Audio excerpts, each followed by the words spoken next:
Hi, hi everyone. Thanks for joining us today. I'm just going to go through a few kind of housekeeping bits before we get started, and whilst there's more people joining.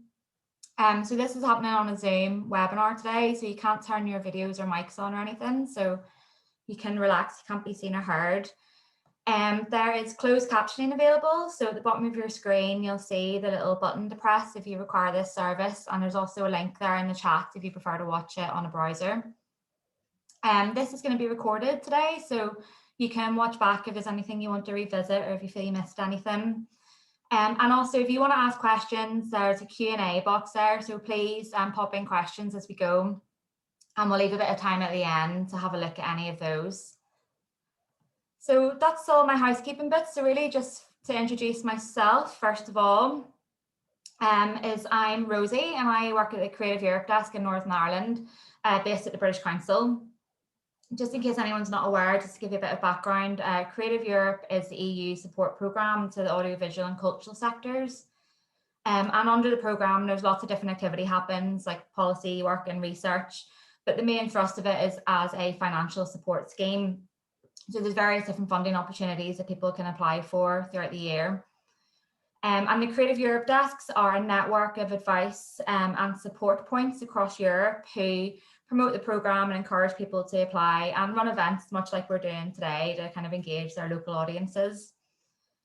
If you're in the UK, you probably are aware that the UK government has decided that they won't be participating in Creative Europe after Brexit.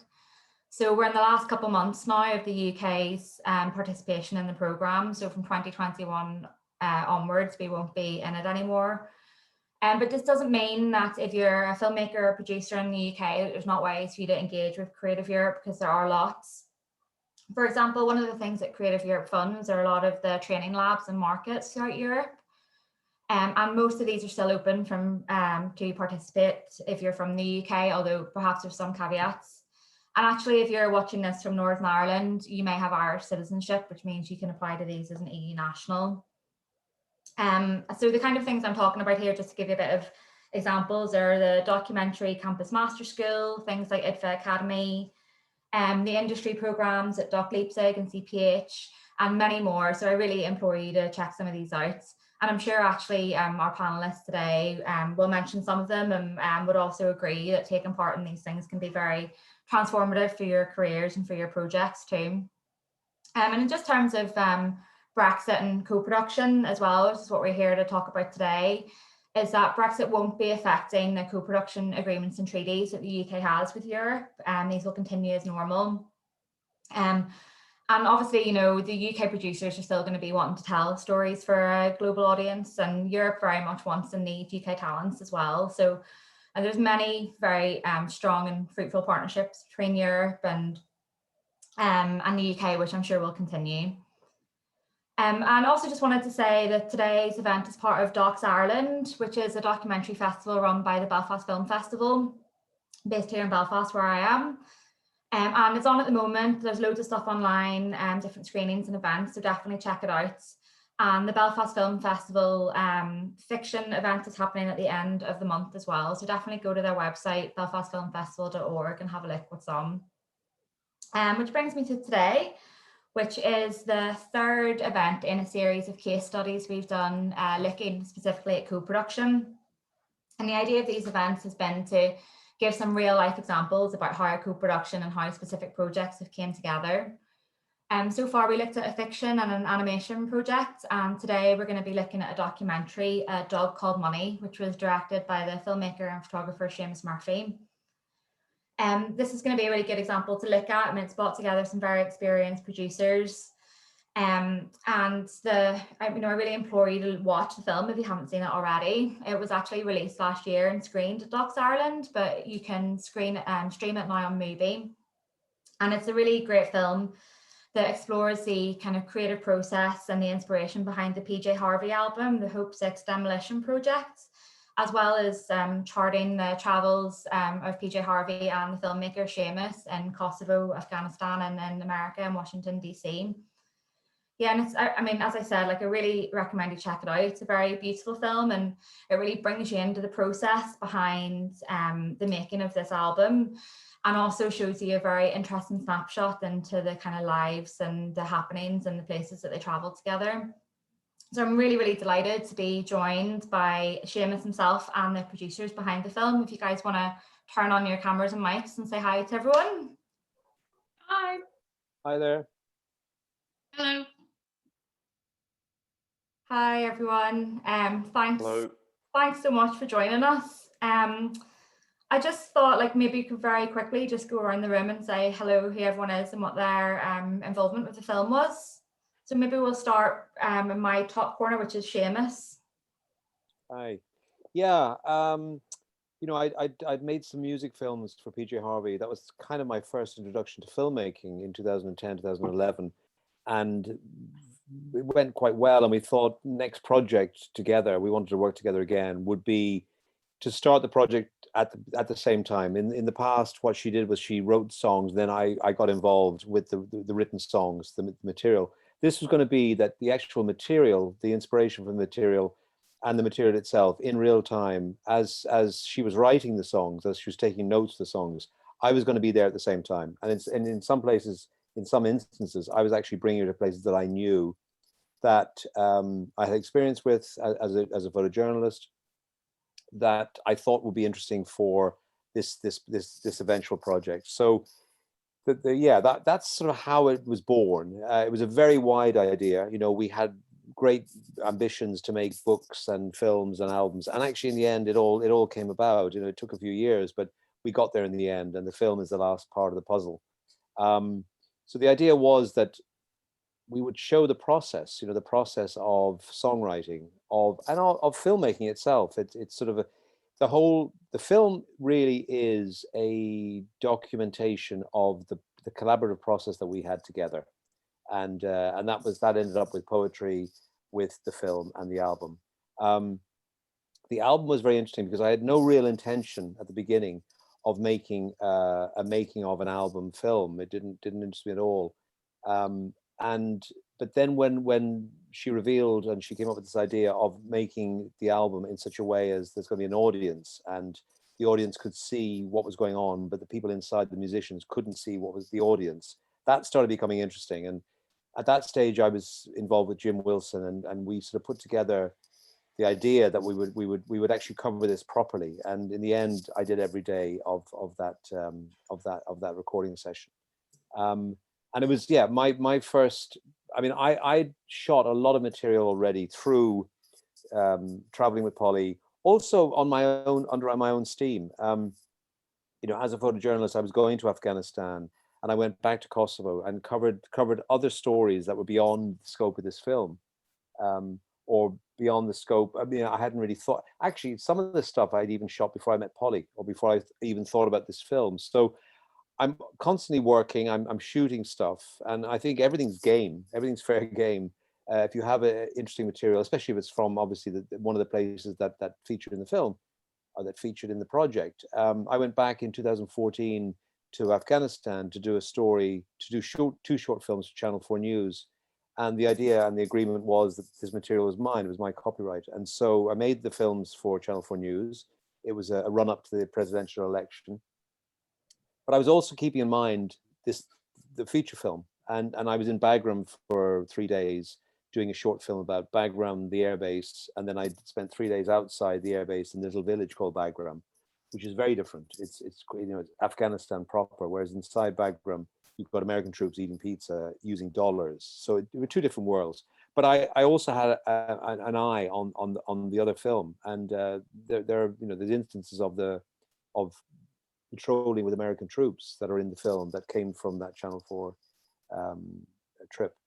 So when I got involved with Jim, things kicked into place in terms of proper production, and we were shortlisted for BFI funding. Didn't get that. Eventually, Jim introduced us to Katie in Dublin, who they'd worked together on projects before, and then things sort of really moved into step because Screen Ireland got involved, got interested, and it went from there. So that's sort of the trajectory really of how it started and then how production initiated with Jim. So had you and Jim worked together before, or how did?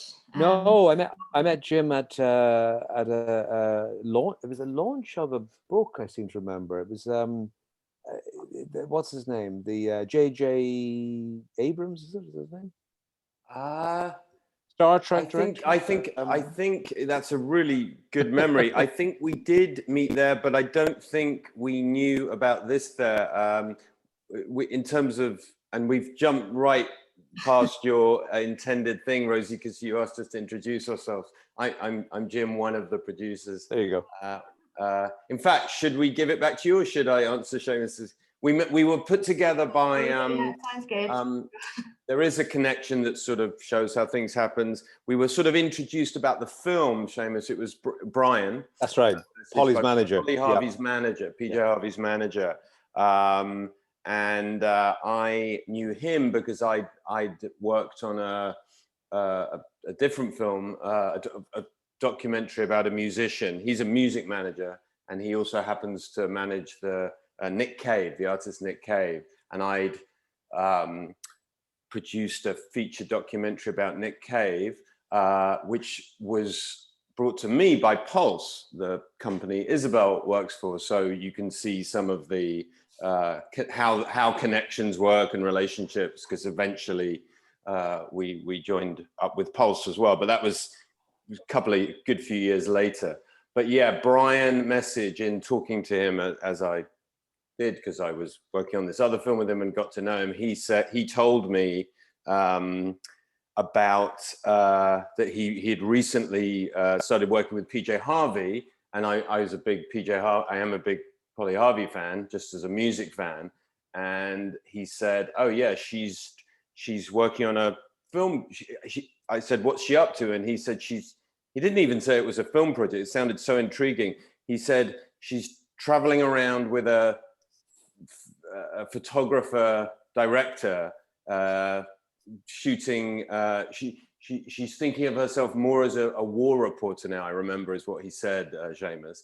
That's very Brian, yeah. Very Brian, or thinking about this idea of thinking about her music in a different way. I suppose there was a germ of truth in that.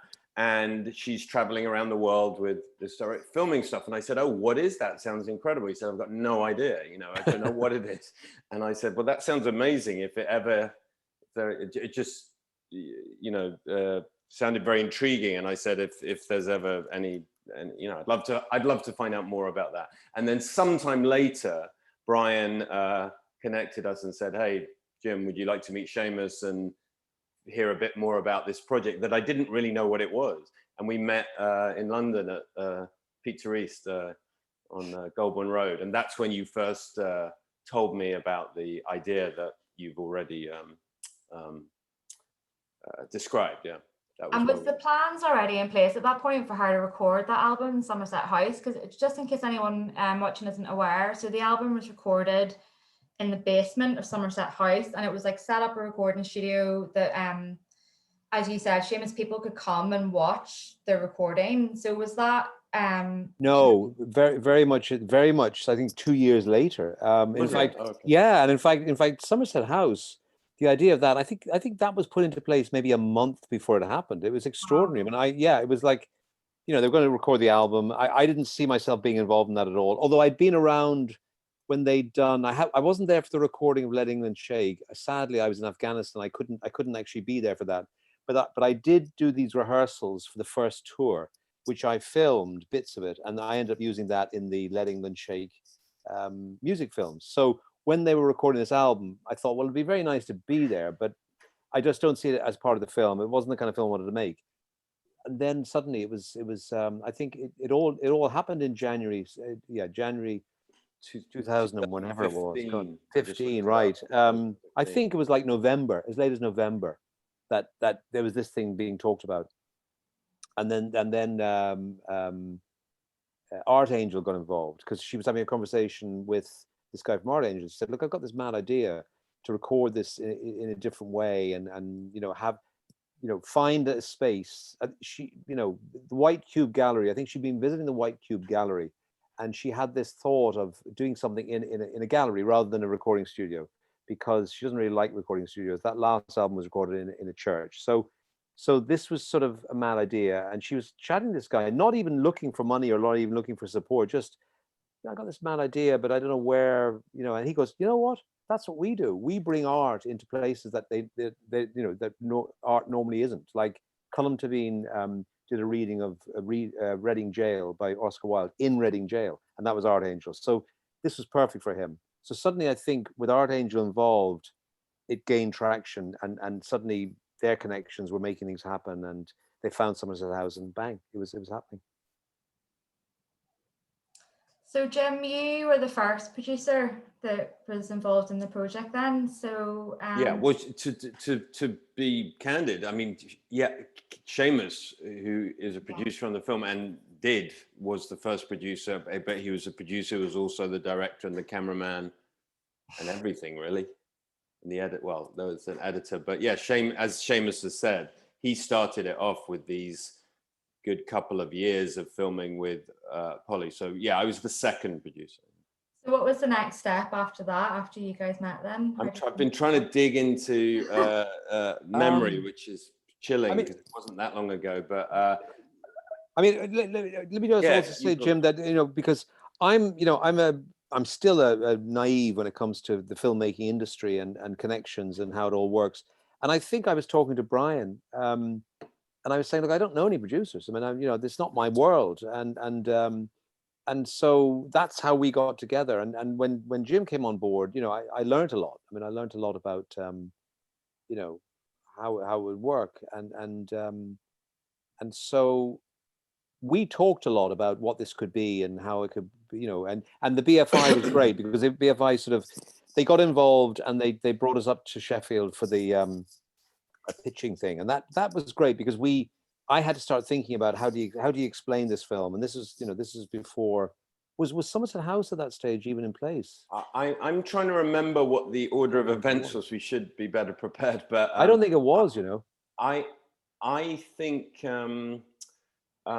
I certainly think Somerset House and the recording in progress and doing that, capturing that, was a huge part of the galvanizing and making of the film. Because at that point we were doing it on our own. It was you and me and the team that grew. And do you remember, Seamus, we got money from Universal, from Ireland, Polly's record company, to make some videos for the Hopes. That was later, though. That was much later. Do you remember there was a light bulb moment in Camden train station when before that we were thinking, yeah, well, yeah, absolutely, it's always that place. And we were talking about the film again, and suddenly it sort of occurred. And this was before Somerset House. Okay. Suddenly, I think it suddenly dawned on me. Do you know what? Maybe the record that's coming, maybe the album, because it's such a an album is such a cultural iconic thing. Maybe the album could be because before that I didn't quite know exactly what container this film was going to be put in, and as it turns out, then Somerset House, became this extraordinary kind of way into the film. Yeah. So yeah, I mean, the next steps, allowing for the order of events, broadly speaking, Rosie, were a very creative process of creative conversations between me and Seamus and others, as Seamus has just described, of thinking about what the film is with this very innovative idea, but that was also quite amorphous. And I had thought the recording in process came sooner, because I did look up, and we met in 2014, I think in the spring of 2014, and it was early 2015, but we were probably doing a lot of talking. So there was at some point there was the Somerset House event, and then we filmed that, and we did that on our own with this, and then the other thing that happened, just as Seamus said, is we started putting together the idea and to a pitch and stuff like that. And one of the first big things we did, and Seamus is right, it was quite, it was an interesting process. We didn't come out of it with financing, but we applied for the BFI documentary funding, which at that time I think still very much does. It all goes through Sheffield, doesn't it? And we were shortlisted. So they whittle the applications down to a short list, and then the short list goes. The productions go to Sheffield, and you have to do a pitching panel. And we did that for this project, and we made a mood reel. That was a very key thing, 5-6 minute mood reel, which Seamus put together with his editor Sebastian, and we presented that at Sheffield, and we weren't successful, but yes, I think you're right, Seamus. Going through that process, we didn't get the funding, but it was definitely an important part of learning how to talk about the project. And I think after doing that, and after doing Somerset House, which was a huge thing, Seamus. I mean, it was 5 weeks, was it? 6 weeks of being inside that 6 days a week, glass, that box in Somerset House. We used we got an amount of money from Universal Music to make some videos, which Seamus directed, 3 videos for the album that in some ways used the Somerset House material and material from the travels, and we used that money to pay for the production of the Somerset House filming. And from then on we went on our journey that came to Katie and then to Pulse. But the beginning of it was the first steps were what Seamus described, and especially doing the Somerset House stuff, which also generated a huge amount of material. I mean, there's literally, you were in there 8 hours. And I was shooting. I was the only one allowed in there, and I was shooting at times 3 cameras. One on a tripod, one on a piano, and one on me. And literally just walking around. And that I was probably shooting an average of 5 hours a day, 4 or 5 hours a day. That with that material for 5 weeks, 6 days a week. So you can imagine how much material that generated. The other thing was in Somerset House. I mean, it's staggering. In Somerset House, they had to devise a way to get what people were saying to each other out into the audience. So everyone was wearing a radio mic, and we had all that material recorded as well. We were recording all that material. So everyone that's talking. So we had good audio inside of people talking. Otherwise, it would have been very difficult to pick up what people were saying. So it was a huge job. I mean, Sebastian, the editor, was extraordinary. He devised a way to keyword things. He found a way that he got Photoshop to take photographs every few seconds and have a JPEG, which then went into Bridge, the software, and we were able to keyword that. And we did this. We used the same system in the film because I had a lot of footage from Afghanistan, Washington D.C., and Kosovo. So donkey, train. I could do this system on this film actually. And you literally put in your search word, and it comes up with these things from material that spanned sort of 8 years, 7 years. Incredible, yeah. So that was extraordinary. So, Katie, how did you get involved in the project then? So it was a bit later. I had worked with Jim a couple of times before. We did 2 documentaries together, and so I think I first became aware of it quite early. I think, Jim, you were saying the first email was in 2015 at some point, just as a kind of introduction, but like this is something that's kind of bubbling in a way. But there was nothing kind of formal at that stage, and I was like, it sounds really exciting. I'm also a big fan of PJ Harvey, so keep me posted. But I think it was very much still in the kind of development, conceiving stage at that point. And obviously Seamus being an Irish director and a first-time director, it felt like it would be a good candidate for me going to the Irish Film Board, as it was at the time, now Screen Ireland, for funding support. So it was just a matter of, at what point we would kind of approach them in the kind of financing journey. And then I think we connected again. You guys, I was over at CPH Docs doing meetings, and I think you were pitching there, isn't that right? I was, that's right. I was invited. Yeah, we were invited to pitch. They invited us over, yep.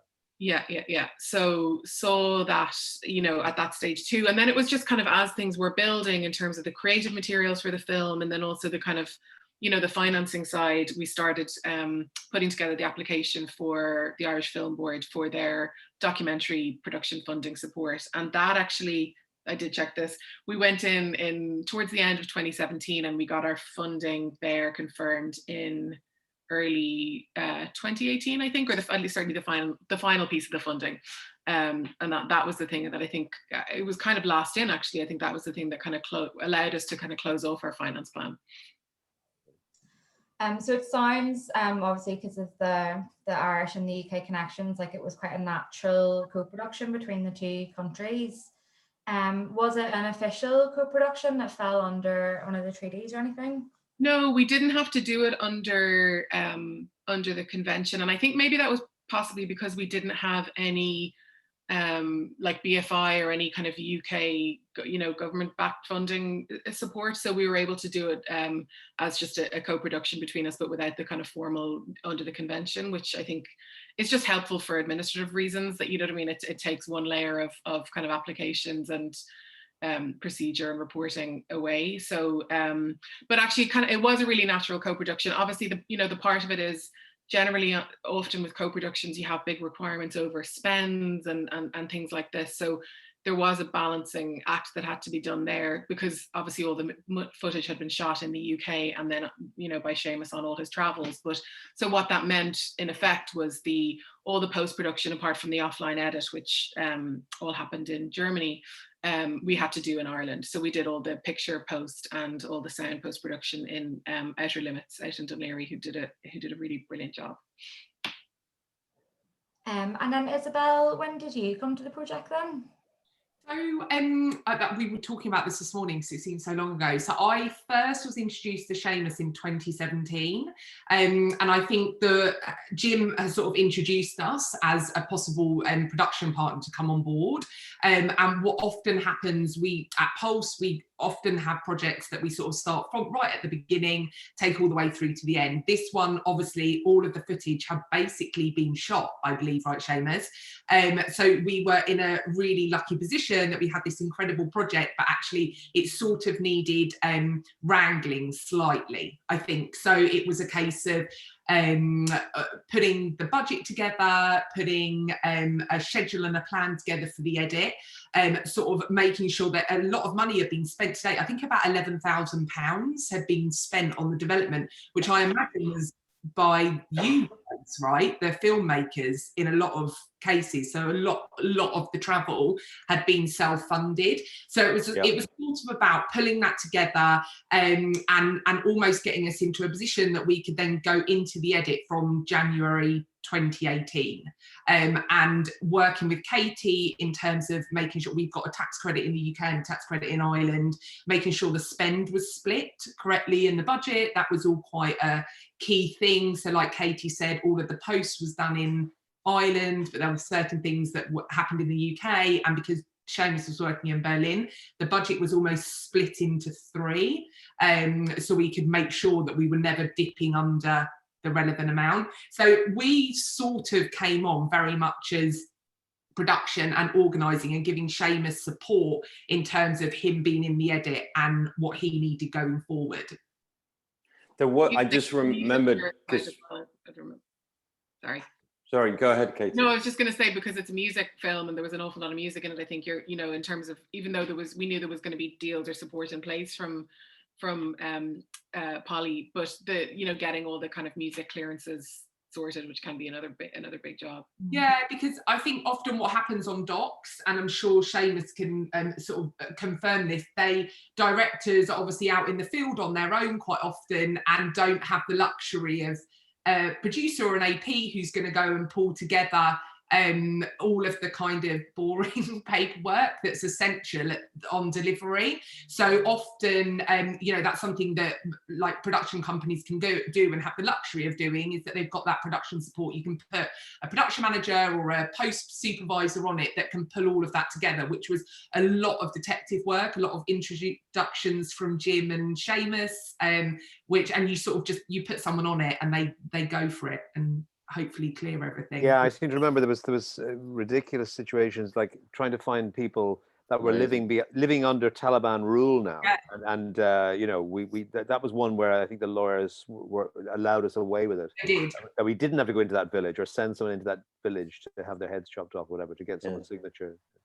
There were some though. There's some of the best clearances I've ever seen on this film. I remember that from like thumbprints of people in Afghanistan. In fact, that street, crazy street kind of guy, and or something, you know, Spandy. like Spandy. or like a fingerprint from a shepherd, and you know, something like that. That's right. The only thing I was going to say that there was a bit of film. Just credit where it's due, Izzy. There was a bit of filming subsequent, because it was a very organic process, probably the most organic film I've ever worked on, where you finds itself. We did a bit of filming in the States after you'd come on board in Washington, not all of which made it into the film, and Seamus, you did some more, and you, Pulse, helped with some of the infrastructure there. And then I also think there was a key thing on the financing side that perhaps for the panel, you know, the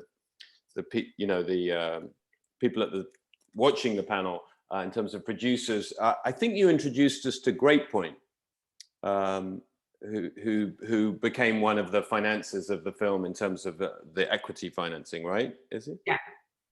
Who you'd made a number of films with separately, so you were a connection to part of the an important piece of the finance plan.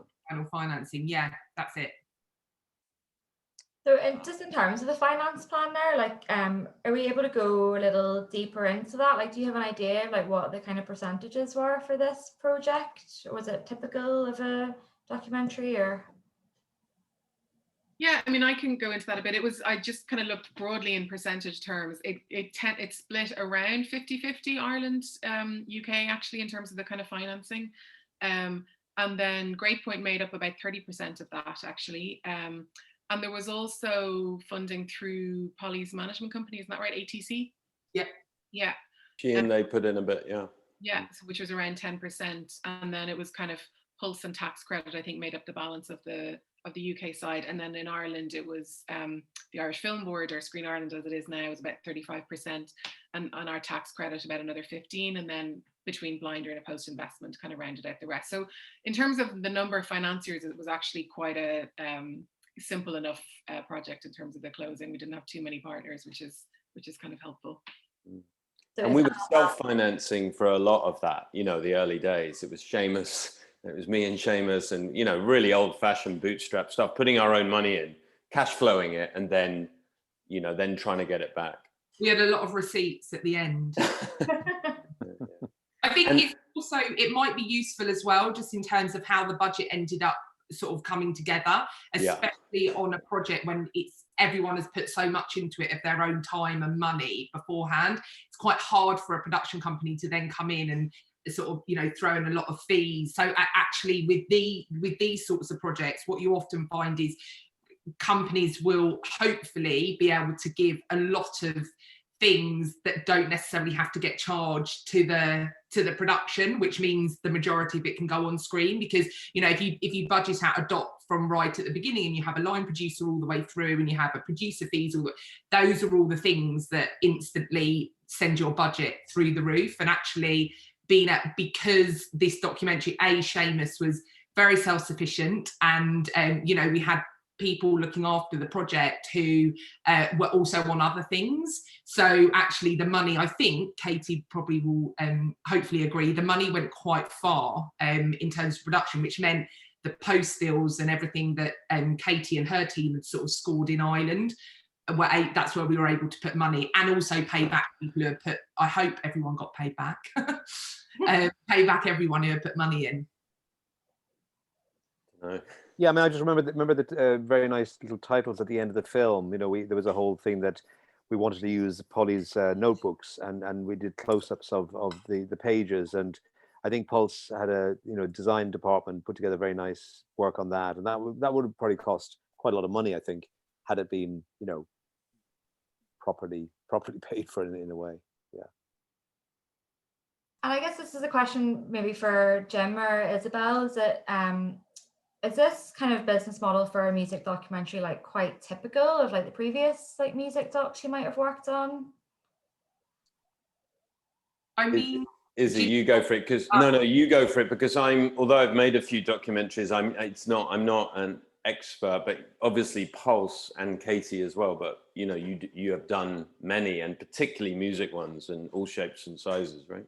Yeah, I mean, typically the sort of generally how it works is the project, like I was saying, it's developed in-house and director either has come in or is put on board, and you go all the way through. So actually you can budget it fully, and that money is raised, or it's commissioned at a network or a channel, depending. And often at the moment things are co-financed. So you know, we'll get a US deal and a UK deal in terms of financing. That's kind of the dream, because it's simpler and you know, the budgets tend to be higher.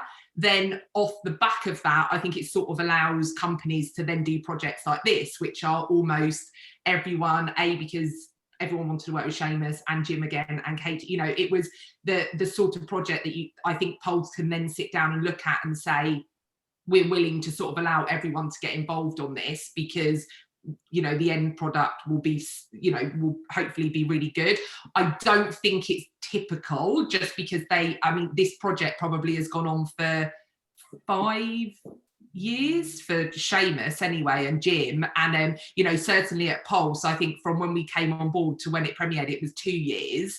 And so, you know, it's definitely, it's a luxury that you can do it, but probably it's not a model that you would want to keep on replicating, because it does end up costing internally, or not everyone makes money, I suppose.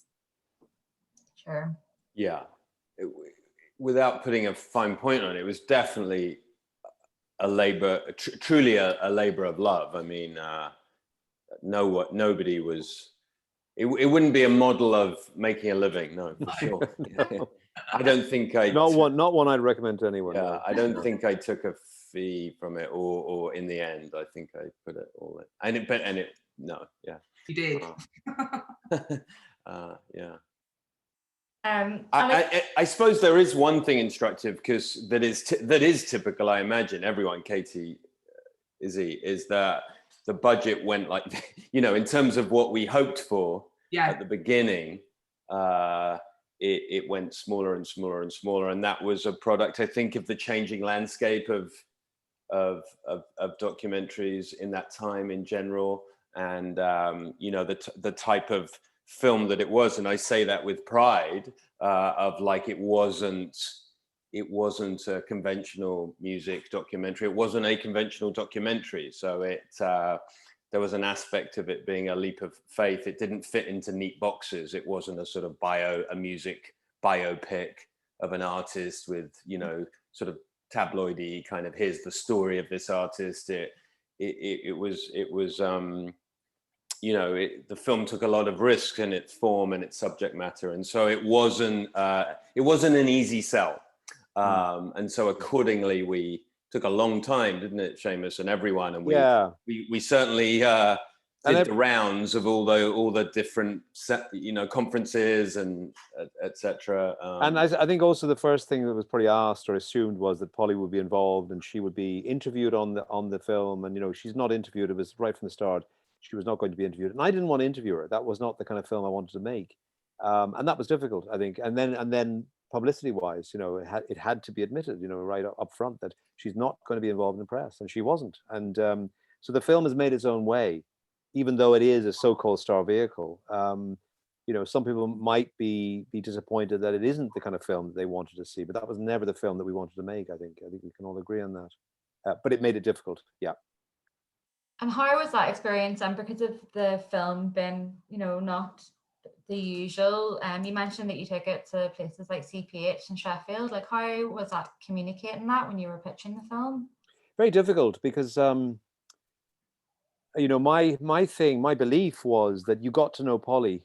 You know, if you wanted to get to know Polly, you'd actually get to know Polly in such an intimate way with this film that any interview, you know, would never be able to get at. And but that's sort of me saying that, and that's trying to convince hard-nosed people who know about sales figures and, you know, the usual way of doing things. That was difficult. It was hard. And we, you know, we didn't get direct money from that trip to Copenhagen. We got a lot of interest, and you know, maybe it generated other things, but it didn't bring. I don't think it ended up with any money. No.